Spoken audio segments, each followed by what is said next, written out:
Hello guys and welcome to the 10th lecture of Diksha coaching classes. मैं प्रतीक आपके साथ फिर से ज्वाइन कर रहा हूं और आज हमारा केमिस्ट्री 1 का लेक्चर 10 है। फ्रेशली स्टार्ट करेंगे लेक्चर 10 के साथ। सो गाइस, पिछले लेक्चर में हमने पढ़ा था पॉइंट डिफेक्ट से पहले हम बोलेंगे डिफेक्ट्स के बारे में कि किसी भी क्रिस्टलाइन सॉलिड में अगर डिफेक्ट्स आ जाते हैं तो सिस्टम्स कैसे चेंज हो जाते हैं, उन डिफेक्ट्स को क्लासिफाई किया साइंटिस्ट ने, उन डिफेक्ट्स को हमने पढ़ा था गाइस, राइट। तो थोड़ी सी थ्योरी है, मैं जितना चाहे उसको इंटरेस्टिंग बनाने की कोशिश करूंगा, है ना। और डिफेक्ट्स के बारे में अगर आपको, जैसे मैंने पिछले लेक्चर में बताया था, लिंक आपको ऊपर दिख रही होगी पिछले लेक्चर की, आप देख सकते हो वापस रिवीजन करने के लिए। तो डिफेक्ट्स में पॉइंट डिफेक्ट को हमने पढ़ा था स्टार्टिंग में। इनिशियली पॉइंट डिफेक्ट्स का क्लासिफिकेशन जो था वो कैटेगराइज था 4 कैटेगरीज में। वो था वेकेंसी डिफेक्ट और दूसरा वाला इंटरस्टिशियल, उसके बाद स्कॉट की एंड उसके बाद फ्रेंकेल, राइट। पॉइंट डिफेक्ट्स में गाइस इसके जो कैटेगराइज स्ट्रक्चर्स है, इसमें है स्टोइकियोमेट्रिक, नॉन स्टोइकियोमेट्रिक और इंप्योरिटी। और ये जो हमने देखे थे 4 टाइप्स, ये थे स्टोइकियोमेट्रिक। तो गाइस स्टोइकियोमेट्रिक के ये 3 टाइप्स थे कैटेगरीज, राइट, नॉन स्टोइकियोमेट्रिक और इंप्योरिटी डिफेक्ट्स। तो गाइस स्टोइकियोमेट्रिक तो हमारा हो चुका था 9th लेक्चर में, और अब हम पढ़ेंगे नॉन स्टोइकियोमेट्रिक और इंप्योरिटी डिफेक्ट्स के बारे में। सो गाइस आज है इंप्योरिटी डिफेक्ट्स की बारी। Impurity defects. सो फटाफट नोटबुक खोलो, टॉपिक लिखो, डेट डालो और शुरू करते हैं फिर अच्छे से, है ना। इंप्योरिटी डिफेक्ट्स मतलब आपको आइडिया क्या रही है? इंप्योरिटी डिफेक्ट्स मतलब आपको पता चल रहा होगा कि किसी भी क्रिस्टलाइन सॉलिड में या किसी भी मेटल में नॉर्मल जो होस्ट एटम्स होते हैं, गाइस यहाँ पे होस्ट एटम्स जो है, जो मैं बता रहा हूं, होस्ट एटम्स मतलब उस क्रिस्टल के सोलो नॉर्मल स्ट्रक्चर्स, मतलब उस क्रिस्टल को जो बिलोंग करते हैं। और जो इंप्योरिटी आएगी उसमें, जैसे गाइस मेटलॉइड है, जैसे कॉपर और जिंक का मेटलॉइड एक, मतलब उन दो मेटल्स को फ्यूज करके बनाया गया है, ठीक है, या मेटल और नॉन मेटल को फ्यूज करके बनाया गया है। 2 metals or non-metals, that's the mixture is called a metalloid. So guys, जो normal metal होगा, जो host metal होगा, जिसके अंदर impurity आने वाली है, so that thing, that crystalline solid will be, those atoms will be known as host atoms in this impurity defect. और जो इसमें impurity add up हो रही है, जो interstitial spaces में उसकी impurity add up होते जा रही है, उसको हम बोलेंगे impurity वाले atom, right? तो बहुत easy है impurity defects। इसके शायद से 2 टाइप्स है, आप टेक्स्ट बुक में देख सकते हो। Guys, the thing is that the most of the part is theory here, but if you categorize it properly, as I've told you in the 8th and 9th lecture, the things will go easy. मतलब आप notes बना रहे हो अगर, तो notes ऐसे बनाया करो कि अगर मेरा लेक्चर जब खत्म हो रहा है तो जो भी आपको याद है लेक्चर में मैंने बोला है कि ये इंपॉर्टेंट है गाइज, ये इंपॉर्टेंट नहीं है, ये थोड़ा सा आप स्किप कर लो, ये थोड़ा सा आप अच्छे से थोड़ा ध्यान दे दो। तो गाइज जो भी पार्ट मैंने बोला है उसमें से आप अपनी भाषा में, अगर अपने लैंग्वेज में पेन से नोट डाउन करके, तो जो भी मेमोराइज करके, जो भी मैं पढ़ा रहा हूँ, वीडियो अगर बार बार देख रहे हो आप, तो अच्छे से उसको नोट डाउन कर लो।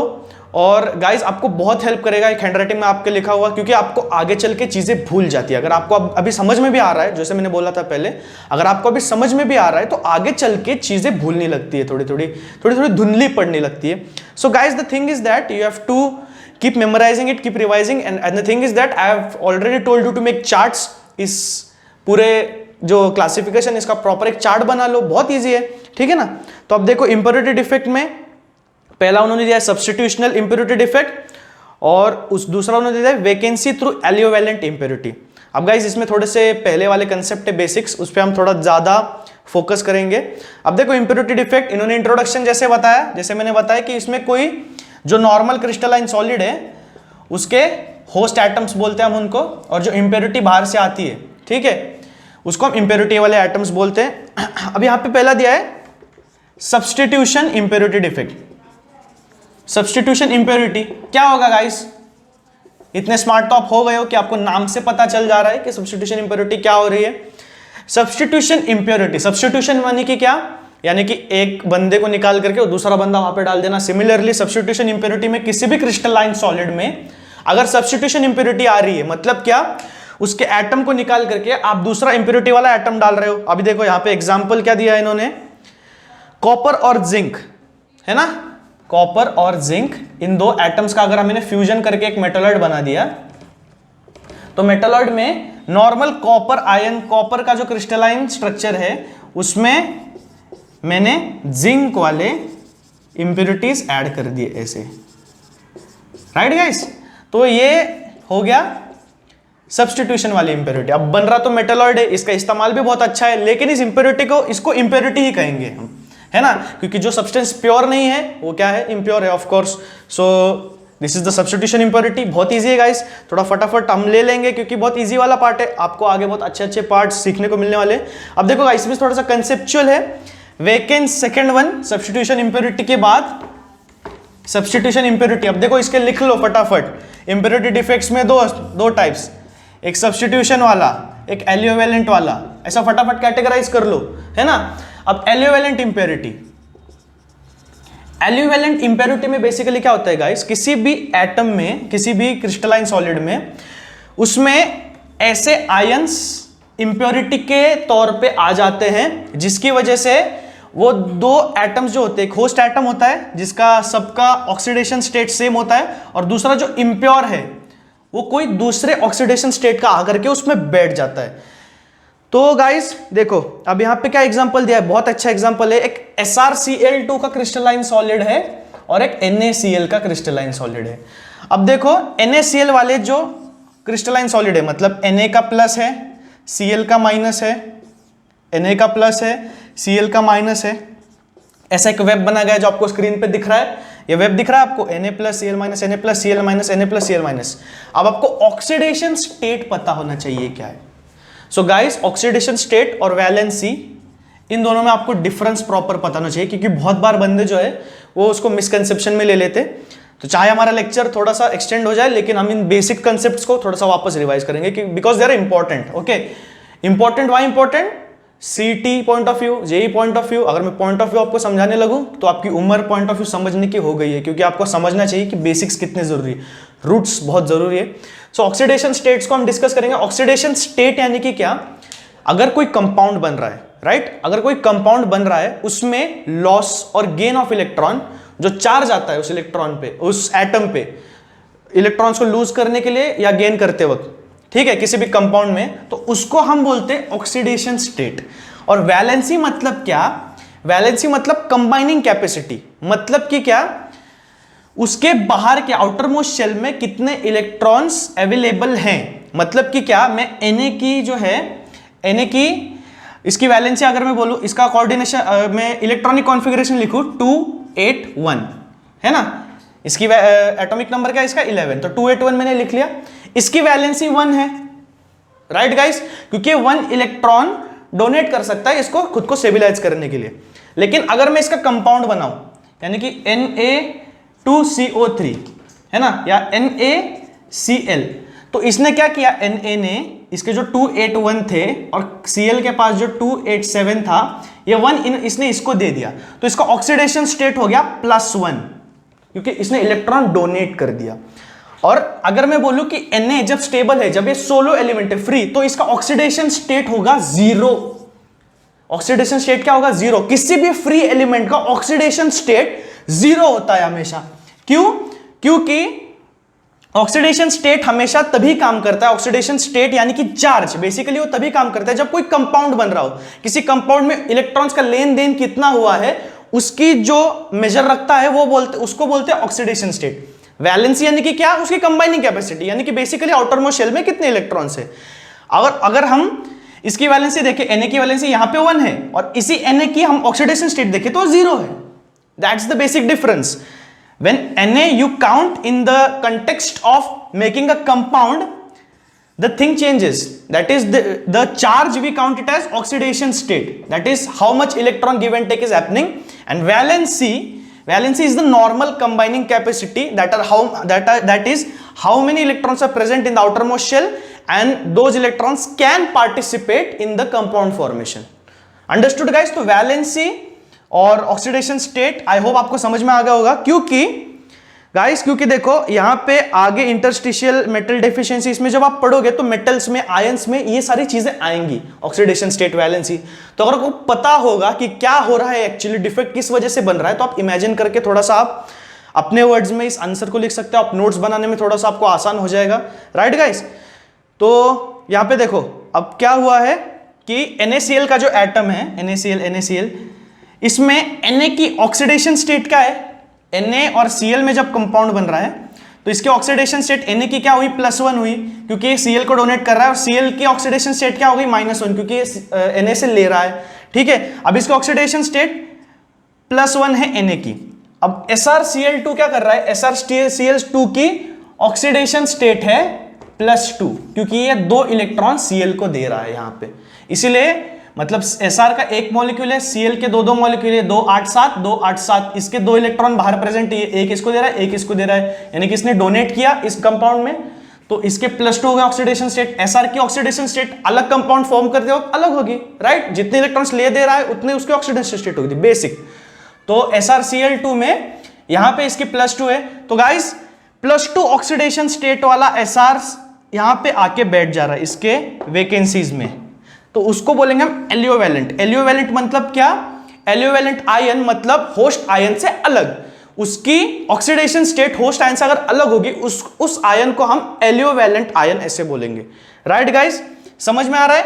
होस्ट आयन और एलियोवेलेंट, एलियोवेलेंट यानी कि फॉरेन, किस कंटेक्स्ट में फॉरेन, इसका जो है ऑक्सीडेशन स्टेट होस्ट आयन से अगर अलग है, डिफर कर रहा है, तो उसको हम एलियोवेलेंट बोलेंगे। Don't forget this word, notes बनाते वक्त कहीं ऊपर इसको लिख लो ठीक से, एलियोवेलेंट का मतलब क्या है, राइट गाइस। तो थोड़ा सा कचरा ज्यादा हो गया है तो मैं इसको थोड़ा सा रब कर दूंगा, ठीक है गाइस।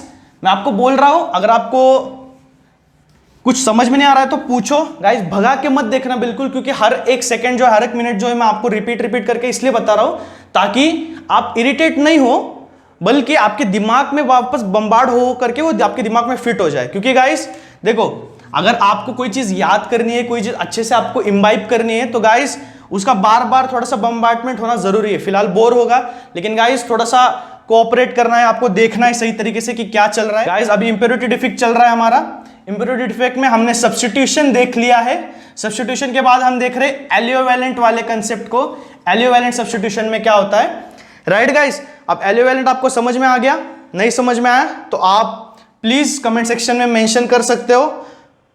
अब देखो इंटरस्टिशियल इंप्योरिटी डिफेक्ट, इंटरस्टिशियल चाहे कोई भी हो, पॉइंट डिफेक्ट में नॉन स्टोइकियोमेट्रिक का हो या इंप्योरिटी में हो, इंटरस्टिशियल मतलब वही कि अगर गैप्स होंगे बड़े बड़े एटम्स में, एटम जितने ज्यादा बड़े होंगे उसमें ज्यादा बड़े बड़े गैप्स आएंगे, और छोटे एटम्स उसमें क्रिस्टलाइजेशन के वक्त फिट हो जाएंगे अगर, तो उसको हम बोलेंगे इंटरस्टिशियल इंप्योरिटी। क्या बोलेंगे, इंटरस्टिशियल इंप्योरिटी। समझ में आ रहा है गाइस। तो अब देखो थियरी आप नॉर्मल रीड कर सकते हो कि जो Fe के एटम्स है वो बहुत बड़े बड़े हैं, और कार्बन एटम से उसका एटॉमिक नंबर है 6, तो एटॉमिक रेडियस छोटा होगा उसका, तो उसमें आ जाएंगे छोटे छोटे एटम्स। तो इस डिफेक्ट को हम बोलेंगे इंप्योरिटी में, इस डिफेक्ट को हम बोलेंगे, अब इंप्योरिटी आ गई इसमें, Fe में कार्बन आ गया, तो इसको हम बोलेंगे इंटरस्टिशियल इंप्योरिटी। सो गाइस अब हमने सीख लिया है नॉन स्टोइकियोमेट्रिक,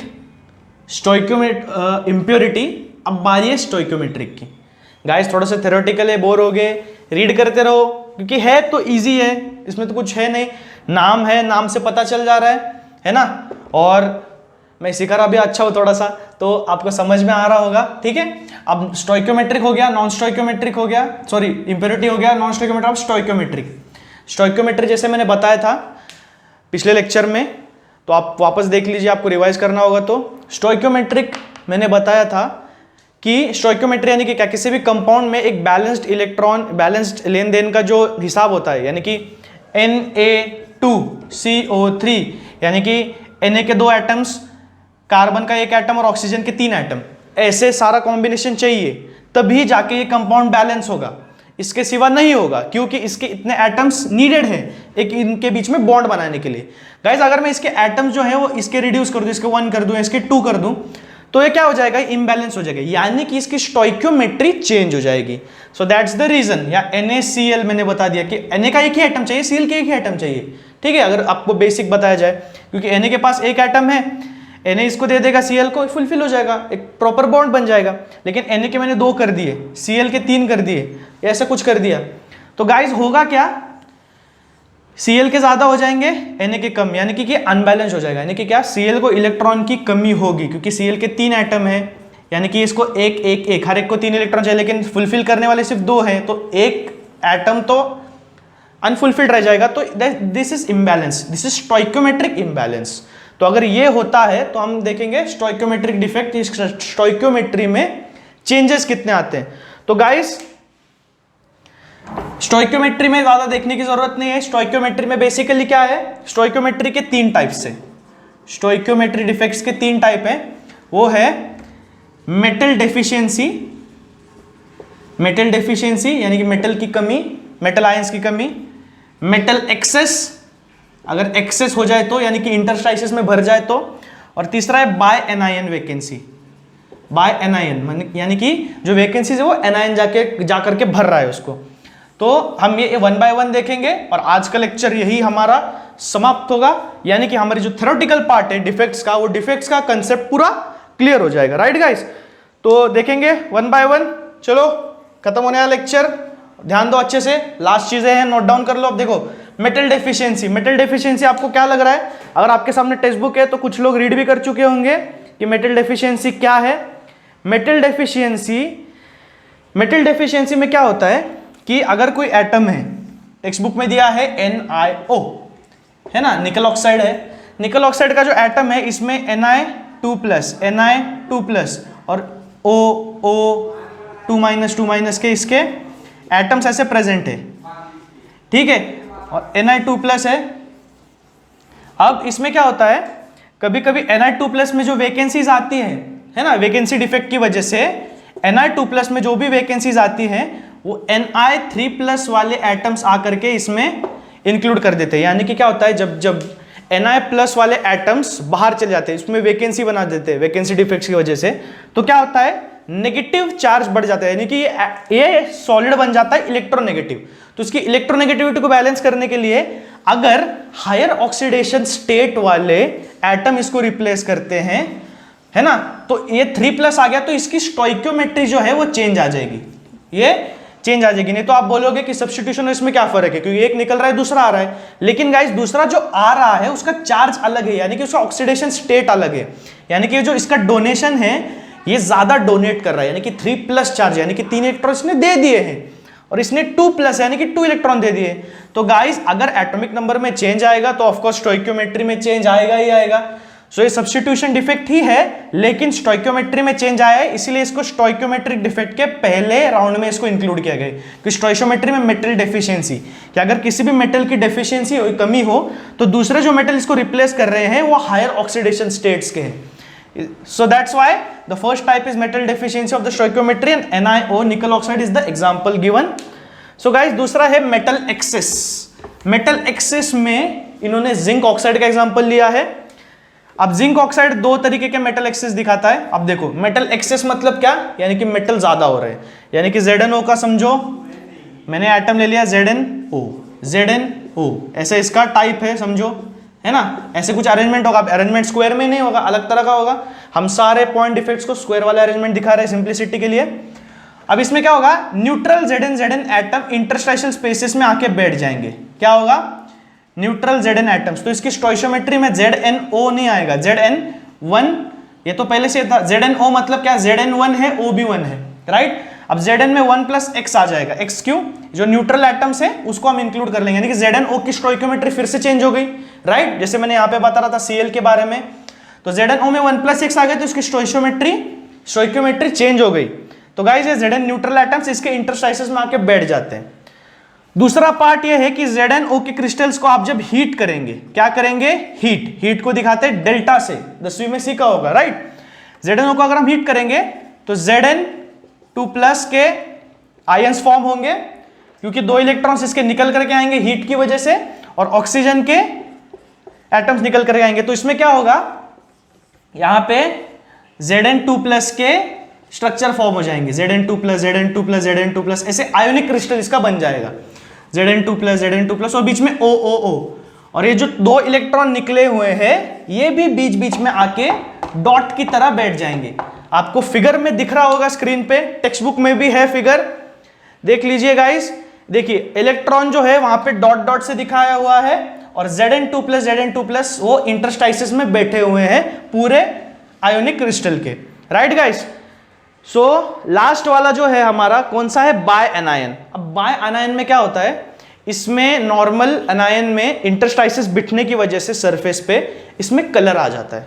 जो कलरलेस क्रिस्टल से, व्हाइट क्रिस्टल से इसमें कलर आ जाता है। कलर क्यों आ जाता है, क्योंकि इंटरस्टाइसिस जो है इसके वो अब आपको समझ में आएगा। देखो बाय एनायन, सो गाइस यहां पे क्या हो रहा है, एग्जांपल दिया है कि NaCl क्रिस्टल्स को, किसको, NaCl क्रिस्टल्स को अगर मैं हीट करता हूं सोडियम वेपर में, किसमें हीट कर रहा हूं मैं, सोडियम वेपर में, तो सरफेस पे क्या होगा, सरफेस पे सोडियम आके बैठ जाएगा, है ना। सरफेस पे सोडियम आके बैठ जाएगा क्योंकि सोडियम वेपर में इसको हीट कर रहा हूं मैं, क्या कर रहा हूं, सोडियम वेपर में इसको हीट कर रहा हूं एटमॉस्फेयर में, तो सरफेस पे आकर के बैठ जाएगा वो, it will be settle down on the surface. और आगे जो Cl- है वो उसके साथ बॉन्ड बना करके वहां पे डिफ्यूज हो जाएगा, यानी कि सरफेस पे Na है और Cl आ करके उस पे साथ बॉन्ड बना लेगा तो ये NaCl बन जाएगा। क्या बन जाएगा, NaCl, नमक। तो और उसमें क्या होगा, एक इलेक्ट्रॉन रिलीज हो जाएगा क्योंकि हीट दे रहा हूं मैं, है ना, क्योंकि हम इसको क्या कर रहे हैं, हीट कर रहे हैं। तो यहां पे भी हमने ZnO में भी देखा था, जब हम हीट दे रहे थे तो 2 इलेक्ट्रॉन इसके बाहर आ गए थे हीट की वजह से, क्योंकि जो बॉन्ड है वो ब्रेक हो रहा है। तो बॉन्ड ब्रेक होता है तो इलेक्ट्रॉन रिलीज होते हैं, तो इलेक्ट्रॉन यहाँ पे रिलीज हो रहा है, जिसकी वजह से अनस्टेबिलिटी की वजह से क्या हो रहा है, यहाँ पे F सेंटर्स और कलर सेंटर्स जब हम बोलेंगे इसको, यानी कि इसमें सेंटर्स फॉर्म हो रहे हैं, यानी कि देखो plus minus plus minus plus ऐसा हो रहा है। तो सेंटर में आप स्क्रीन पे देख सकते हो इलेक्ट्रॉन है, ये जो रिलीज हुआ है वो सेंटर में है। तो सेंट्रल इलेक्ट्रॉन आने की वजह से क्या हो रहा है, इसको एक कलर इंपार्ट होता है। क्या होता है, कलर इंपार्ट होता है। सो गाइस कुछ डाउट्स है, कुछ भी हो प्लीज पूछो, क्योंकि आज हमने देखा स्टोइकियोमेट्रिक और इंप्योरिटी डिफेक्ट्स, इसके पहले हमने देखा था नॉन स्टोइकियोमेट्रिक। तो डिफेक्ट्स जो है हमारा पूरा खत्म हो चुका है गाइस। थ्योरी में बहुत बार, काफी बार पूछा जाता है, इन अप्रोप्रिएट नोट्स होने की वजह से गाइस बहुत इसमें गलतियां करते हैं बच्चे।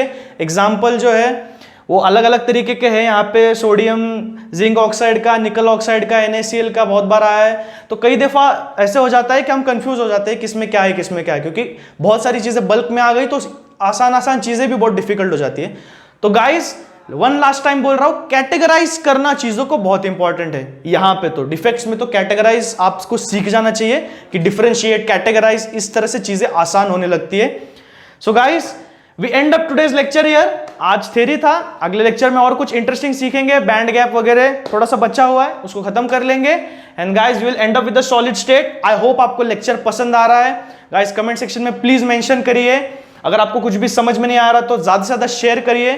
12th स्टैंडर्ड के स्टूडेंट्स को बहुत जरूरी है ये सब बेसिक चीजें पता होना, तो आपको प्लीज गाइस जितना शेयर कर सको, जितना सब्सक्राइब कर सको लोगों को बता के, पहुंचा के, उतना ज्यादा लाइक शेयर सब्सक्राइब करो, बेल नोटिफिकेशन प्रेस करो, आगे के लेक्चर्स आपको पता चलेंगे। And yes then Prateek signing out from your, will meet in the next lecture. Thank you guys.